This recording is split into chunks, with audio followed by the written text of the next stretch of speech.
Hello everyone, I am your teacher for this particular topic. So let me explain this topic to you. So आज जो है हमें यहाँ पे जो इस पर्टिकुलर वीडियो में हम टॉपिक कवर करने वाले हैं वो है आपका सॉल्यूशंस चैप्टर का, जो कि है आपके एनसीईआरटी क्लास 12 यूनिट सेकंड का।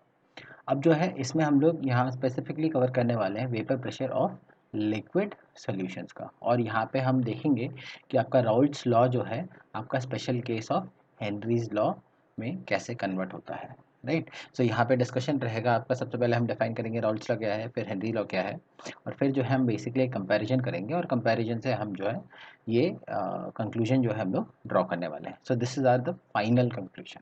राइट, तो यहाँ पे सबसे पहले हम लोग का काम ये है कि हम लोग दोनों लॉ डिफाइन कर लें। तो यहाँ पे जो है सबसे पहले आपका राउल्ट्स लॉ। सो राउल्ट्स लॉ कैसे डिफाइन होता है? सो हम राउल्ट्स लॉ लिखते हैं कि the partial pressure of a gas of a substance is directly proportional to the mole fraction of substance present in the liquid phase of liquid solution। तो मान लीजिए आपने which is a non-volatile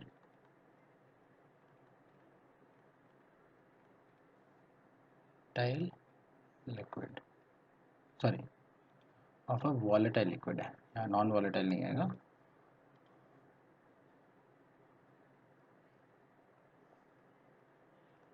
volatile liquid mixture. So basically अगर हम यहाँ ध्यान से देखें तो यहाँ पे क्या बात कर रहे हैं हम लोग, यहाँ बात कर रहे हैं हम पार्शियल प्रेशर की।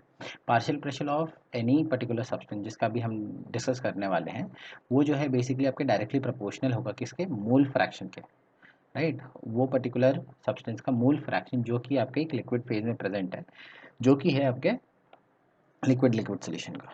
राइट, तो बेसिकली अगर मान लीजिए हम इसका ऑपोजिट अगर हम समझने की कोशिश करें, तो अगर आपने एक वॉलेटाइल लिक्विड का मिक्सचर लिया है, लिक्विड का मिक्सचर लिया, जिसमें आपने जो है मोल फ्रैक्शन ऑब्जर्व कर लिया, आपको पता है कि मैंने इसके अंदर इतने मोल्स डाले हैं, दूसरे के दूसरे इतने मोल्स डाले हैं। तो आप जो है यहाँ पे मोल फ्रैक्शन निकाल लोगे। राइट, मोल फ्रैक्शन की जो है अब वो प्रोपोर्शनल होगा कि उसके ऊपर जो भी आपका वेपर बना है, राइट, वो वेपर का जो भी पार्शियल प्रेशर आ रहा है उस पर्टिकुलर सब्सटेंस का, उसके प्रोपोर्शनल होगा। तो अगर मैथमेटिकली स्पीकिंग अगर हम देखें तो यहाँ पे आपका क्या आएगा, pressure of let's say A gas की बात करें तो आएगा P A not multiplied by x है। अब यहाँ पे ध्यान देने वाली बात क्या है, पी ए नॉट क्या है आपका, ये है आपका pressure of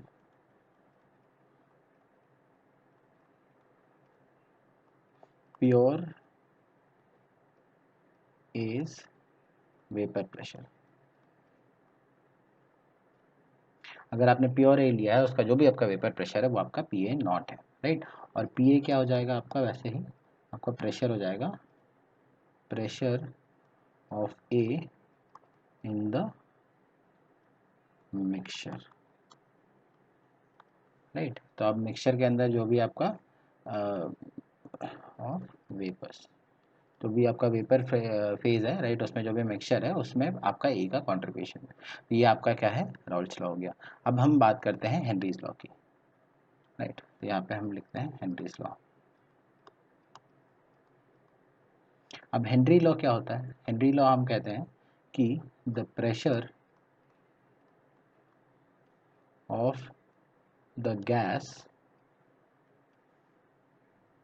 which is soluble in the liquid is directly proportional to the solubility to the mole fraction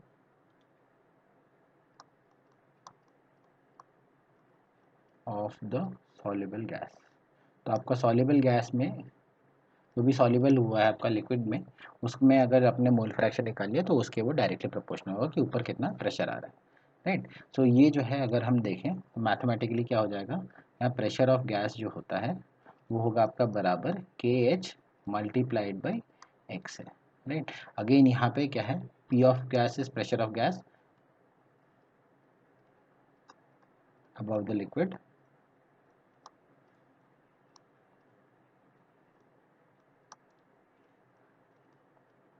और आपका यहाँ पे के एच क्या है, हेनरीज कांस्टेंट,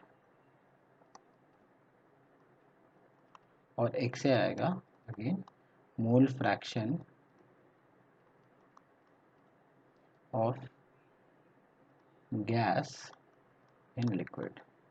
तो यहाँ पे हमने एक से लिखा है, एक से को हम जो है यहाँ पे चेंज करके एक्स ऑफ गैस कर देते हैं, राइट। तो जो भी गैस जितना कम सॉल्युबल रहेगा, जितना आपका उस लिक्विड में, तो उसमें जो है आपका के एच की वैल्यू उस हिसाब से आपकी चेंज होती रहेगी, जितनी भी आपकी सॉल्युबिलिटी है उस गैस की। तो ये आपका है हेनरीज लॉ। सो अब जो है हम कंपैरिजन करते हैं, राइट। सो अब अगर हम कंपेयर करें तो हमें क्या मिलेगा, on comparison we see that both laws are differing by PA not and KH। तो यहाँ पे अगर हम रॉल्स लॉ कंपेयर करें, राइट, तो रॉल्स लॉ यहाँ पे ये रहा, तो यहाँ पे PA नॉट आया, यहाँ पे आपका KH आया। अगर मान लीजिए यहाँ पे हम गैस ए मान लें तो यहाँ पे क्या हो जाएगा, P ऑफ ए, यहाँ पे XA दिया है, XA भी आपका क्या था, XA था यहाँ पे आपका basically mole fraction of A in liquid phase. तो मान लीजिए हम ऐसा कह सकते हैं कि आपका ये जो गैस ए है, राइट, तो ये गैस जो है आपका सॉल्युबल है कोई एक लिक्विड में, तो उसमें जो है आपका मोल फ्रैक्शन, तो ये बेसिकली एक्स ए और जो एक्स जी या एक्स ऑफ गैस दोनों जो है क्या आ गया, इक्वल आ गया। हेंस हम क्या कहेंगे, हम यहाँ कंक्लूड कर सकते हैं कि आपका conclusion, the Henry law, Henry's law will be same as Raoult's law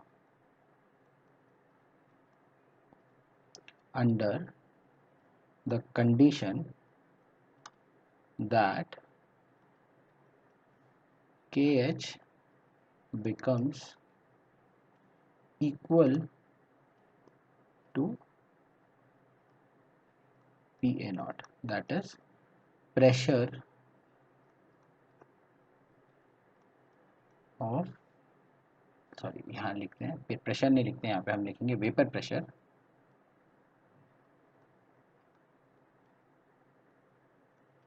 of pure liquid